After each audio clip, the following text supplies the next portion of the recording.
पीयूष राय हत्याकांड मामले में सजा का ऐलान हो चुका है।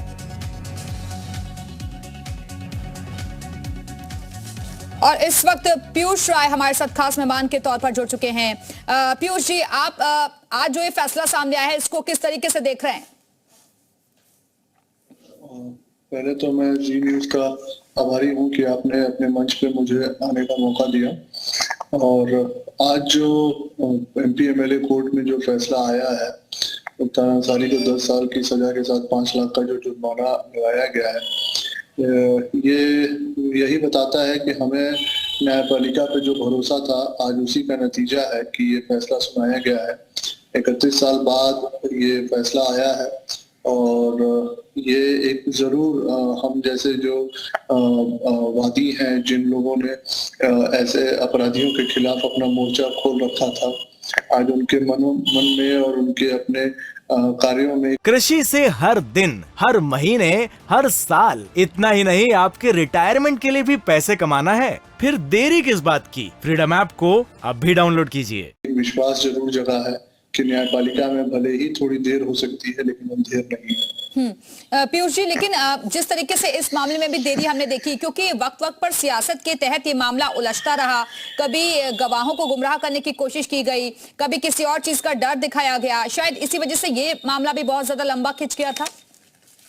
जी बिल्कुल, जैसे कि इससे पूर्व की जितनी सरकारें आई हैं, चाहे वो सपा हो, बसपा हो, चाहे किसी की भी सरकारें रही हों, उनके अपने मनोविज्ञान में या उनके अपने कार्यों में कभी भी अपराधियों के खिलाफ एक जीरो टॉलरेंस की नीति नहीं दिखी है। जब से भारतीय जनता पार्टी की सरकार आई और जब से पूजनीय महाराज योगी जी मुख्यमंत्री बने हैं प्रदेश के, तब से उन्होंने अपराधियों के खिलाफ जो जीरो टॉलरेंस की नीति अपनाई है, इससे एक भयमुक्त समाज बना है और लोगों के मन में विश्वास आया है कि अपराधियों के खिलाफ गवाही करने पे, और जो लोग गवाह भी थे, पहले उनको यही अपराधी धमकाते थे, सरकार के संरक्षण पे अपने अपने गुर्गे भेज के उनको जान से मारने की धमकी या उनको कोर्ट में पेश न होने की धमकी दिया करते थे। आज वही गवाह अपने पूरे भयमुक्त समाज में कोर्ट के अंदर उपस्थित होकर अपना सारा बयान दे पा रहे हैं और एक माहौल ऐसा बना है भारतीय जनता पार्टी की सरकार या पूजनीय महाराज जी के नेतृत्व में कि आज ऐसा परिणाम हमें देखने को मिला है। और न्यायपालिका की कार्यप्रणाली में भी जितना तेजी आई है पिछले 1 साल में, आप देख सकते हैं कि उनको दूसरी बार सजा सुनाई जा रही है। इसका यही मेन कारण है कि ऐसे अपराधियों को कोर्ट में पेश होने के लिए तत्परता से सरकार व्यवस्था करके इनको कोर्ट में पेश कर रही है कि जिससे जल्दी से जल्दी इनके इसकी जो कार्यप्रणाली है उसको हम आगे बढ़ा सकते हैं। ठीक है, वापस आऊंगे आपके पास। नीरज श्रीवास्तव जी भी हमारे से जुड़ गए हैं, वकील हैं पीड़ित पक्ष के। नीरज जी, इस तरीके के मामलों में हम माने कि मजबूत पैरवी करना सबसे ज्यादा जरूरी हो जाता है?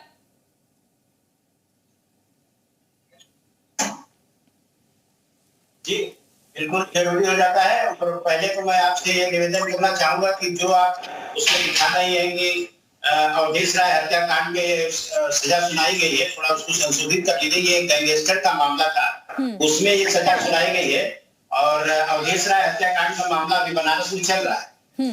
तो इसको थोड़ा सा आप अपने स्क्रीन पर दिखा रही हैं कि हत्याकांड मामले में सजा ये ऐसा नहीं है, इसमें वो गैंगस्टर का मामले में कुल 5 मुकदमे को आधार बना करके ये गैंगस्टर 1996 में लगाया गया था और उसमें एक मुकदमा अवधेश राय हत्याकांड का भी था। तो वो ये हत्याकांड का जो मुकदमा है वो चल रहा है, अभी उसमें फैसला नहीं हुआ है। ये गैंगस्टर में फैसला हुआ है। जी जी बोलिए सर, बोलिए। ये गैंगस्टर के मामले में इनको सजा हुई है, जो अधिकतम सजा इसमें 10 साल की हो सकती थी, वो 10 साल की सजा और 5 लाख रुपए का जुर्माना दिया गया है। तो बिल्कुल, लेकिन आप ये मानेंगे कि अपराधियों पर, बाहुबलियों पर लगातार ये शिकंजा कस रहा है और ऐसे में वकीलों की भी बहुत बड़ी भूमिका हो जाती है कि किस तरीके से कोर्ट के सामने वो तथ्य रखें और सबूतों को पेश करें। बिल्कुल सही है, ये माफिया और बाहुबली की बात तो आप कर रही, अच्छी बात है, लेकिन इस सरकार में ऐसा नहीं है केवल माफिया और बाहुबली के खिलाफ ही कार्रवाई हो रही है। मिशन शक्ति के तहत जितने भी पॉक्सो एक्ट के मुकदमे हैं, जितने महिला सशक्तिकरण की, महिला के सब खिलाफ जो भी अपराध हो रहे हैं, सारे मामलों में अलग अलग से ठीक है, वापस आऊंगी मैं आपके पास। लियाकत अली जी भी जुड़ गए हैं, इस वक्त वकील हैं मुख्तार पक्ष से। लियाकत जी, जिस तरीके से एक बड़ा झटका कोर्ट से लगा और सजा का ऐलान किया गया, क्या दलीलें थी जिसे कोर्ट ने नहीं माना है? बोलिए। देखिए, ये जो फैसला हुआ है, मुख्तार अंसारी को 10 वर्ष की सजा और 5 लाख जुर्माना जो किया गया है, ये मुकदमा परसेप्शन के आधार पर निर्णय किया गया है, न कि एविडेंस के आधार पर। मेरा ये कहना है कि ये एविडेंस के आधार पर ठीक है, जजमेंट। ठीक है सर, ये फ्रेम थोड़ा सा ठीक कराते हैं, वापस आती हूँ मैं आपके पास। पीयूष राय भी लगातार हमारे साथ जुड़े हुए हैं। पीयूष जी, अभी सुना आपने, वो कह रहे हैं कि ये सही तरीके से न्याय नहीं हुआ है और परसेप्शन के आधार पर फैसला दिया गया है। देखिए, ये तो वकील हैं उनके, और ये अपना नजरिया जरूर रख सकते हैं, पर मुझे लगता है कि ये भी जहां अपना नजरिया रख रहे हैं, तो ये इन्होंने सोच कर रखा होगा कि अपने जो मुवक्किल का ये प्रतिनिधित्व वहाँ कोर्ट में कर रहे हैं, तो आखिरी फैसला कोर्ट का है। कोर्ट ने सजा सुनाई है, और कोर्ट के सजा सुनाने वाले जो जज हैं या जो भी व्यक्ति वहां बैठे हैं, वो हमारे और उनके नजरियों को सुन के ही अपना फैसला सुनाया है।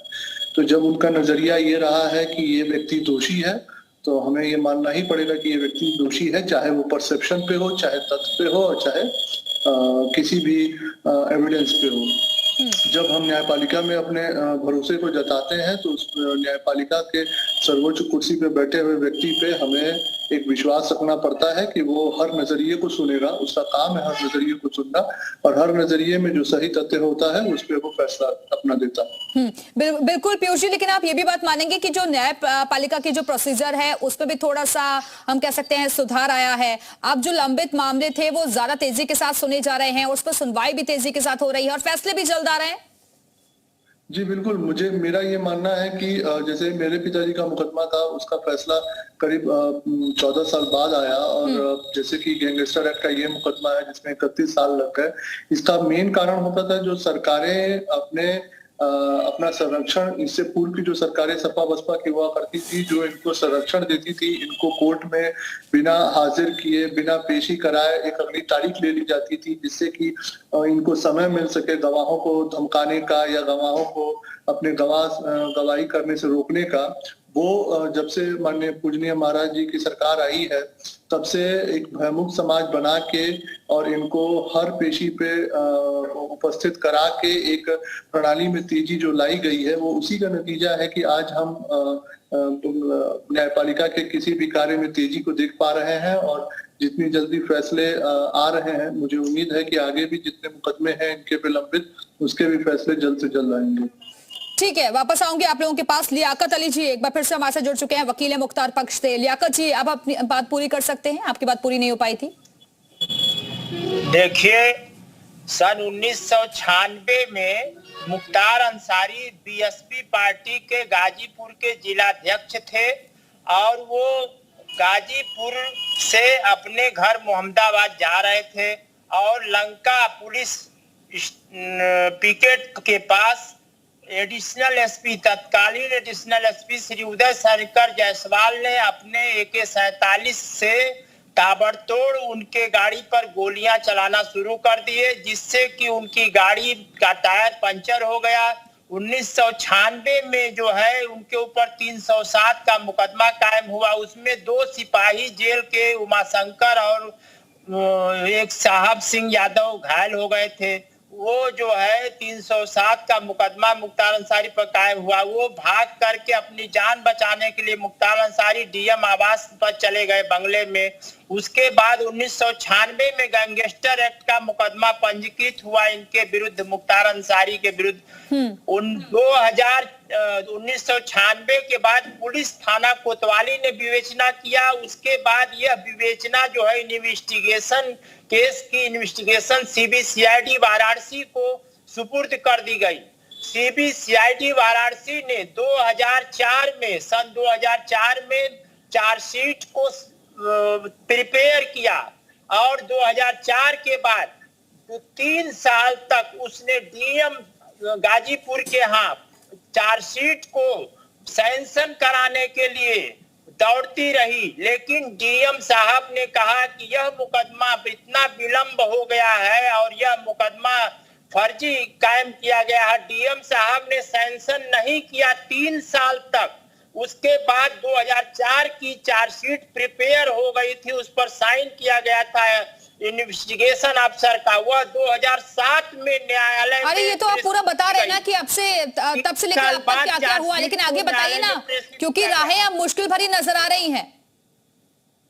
हमारा ये कहना है कि बिना डीएम के सैंक्शन के यह लीगल इशू था। लीगल इशू जो कि 1986 में जब गैंगस्टर रूल्स बना, उस समय ये शासनादेश जारी हुआ था कि बिना डीएम के सैंक्शन के चार्जशीट न्यायालय में सबमिट नहीं हो सकती। लेकिन 2004 से 2007 तक ये इन्वेस्टिगेशन अफसर जो है वो डीएम के अनुमोदन के लिए दौड़ते रहे। जब डीएम ने अनुमोदन नहीं किया तो 2007 में कागनिजेंस लिया गया न्यायालय में चार्जशीट का।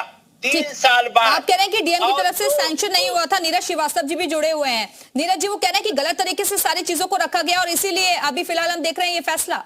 मैडम हमारी एक बात आप सुन लीजिए, 2007 चाहे किसी भी पक्ष का हो, न्यायालय के आदेश का सम्मान करना सबका फर्ज है। और जहां तक तर्कों की बात अभियुक्त के अधिवक्ता द्वारा की जा रही है, वो जो न्यायालय गैंग चार्ट के सैंक्शन की बात जो करते हैं, यह मामला 12/10/2022 को ही डिसाइड हो गया और इसको लेकर ये माननीय उच्च न्यायालय भी गए हुए थे, जहां से इनको माननीय उच्च न्यायालय से भी कोई रिलीफ नहीं मिली। इसलिए ये गैंग चार्ट की बात करना और डीएम की सैंक्शन का बात करना ये विधिक नहीं है, क्योंकि 2003 में अमरनाथ दुबे वर्सेस स्टील अभियुक्त की एक फैसला माननीय उच्च न्यायालय में गया और उसके बाद शासन के आदेश से 2 जनवरी 2004 को शासन का एक जारी हुआ सर्कुलर। उस सर्कुलर में यह व्यवस्था बताई गई कि डीएम के द्वारा गैंग चार्ट का अनुमोदन होगा। तो 2004 के पहले के जो मामले थे उसमें गैंग चार्ट का अनुमोदन डीएम के द्वारा करना कंपल्सरी नहीं था। इसी को कोर्ट ने इसको माना और इसी के आधार पर गैंग चार्ट का डिसाइड हुआ है। तो इसको ये कहना ये कहीं न कहीं जो है लियाकत जी, क्योंकि कोर्ट भी अपना फैसला सबूतों और साक्ष्यों के आधार पर ही देता है ना, तो कम से कम कोर्ट के फैसले का तो सम्मान करना चाहिए। बिल्कुल करना चाहिए। हम माननीय न्यायालय का सम्मान करते हैं, माननीय न्यायालय के फैसले का भी सम्मान करते हैं, लेकिन कोर्ट को जो भी पत्रावली पर एविडेंस है उसको जो है कंसीडर करना चाहिए, न कि किसी भी व्यक्ति के परसेप्शन पर उसको सजा सुना देना चाहिए।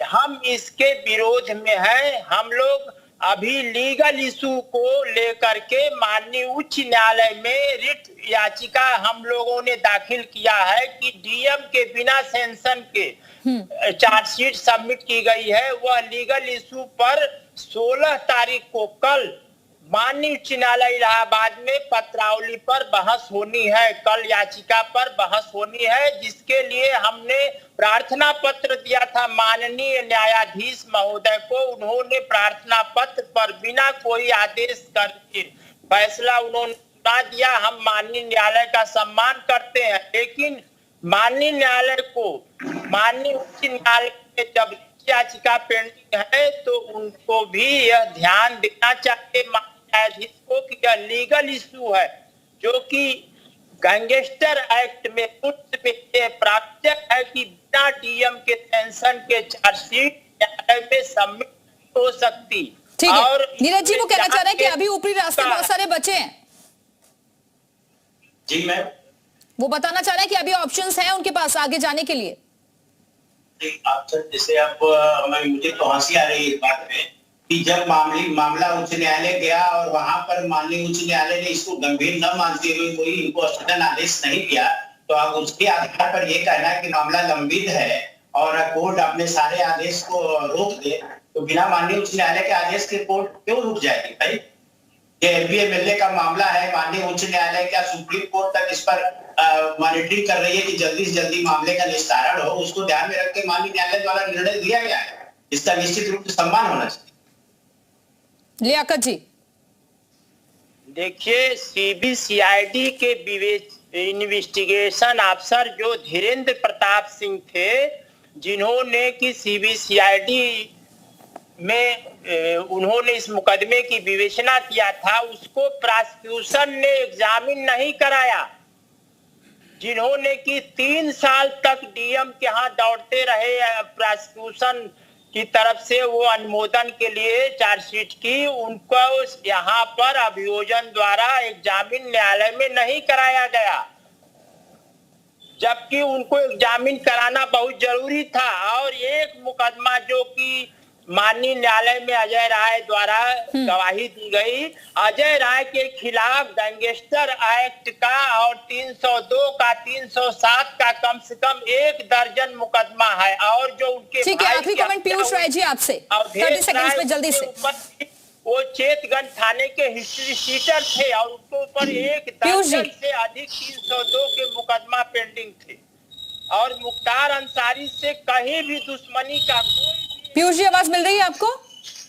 जी जी, देखिए, मैं जब से मुख्तार अंसारी के जो वकील हैं लियाकत जी, उनका मैं सुन रहा हूँ, मैं उनको यही हिदायत दूंगा कि जो भी ऑप्शंस हैं वो अपना ऑप्शंस बिल्कुल करें, लेकिन आज जो फैसला माननीय न्यायालय ने यहाँ दिया है उसका सम्मान करना पड़ेगा और यही न्यायपालिका की एक सबसे खूबसूरत प्रणाली है। बिल्कुल, और कहावत भी यही है कि कानून के हाथ बहुत लंबे होते हैं, कितना भी बाहुबली, कितना भी शातिर कोई भी व्यक्ति क्यों ना हो, लेकिन कानून उस तक पहुंच ही जाता है और इसी वजह से आज ये फैसला लंबे वक्त के बाद। कृषि से हर दिन, हर महीने, हर साल, इतना ही नहीं आपके रिटायरमेंट के लिए भी पैसे कमाना है, फिर देरी किस बात की? फ्रीडम ऐप को अब भी डाउनलोड कीजिए।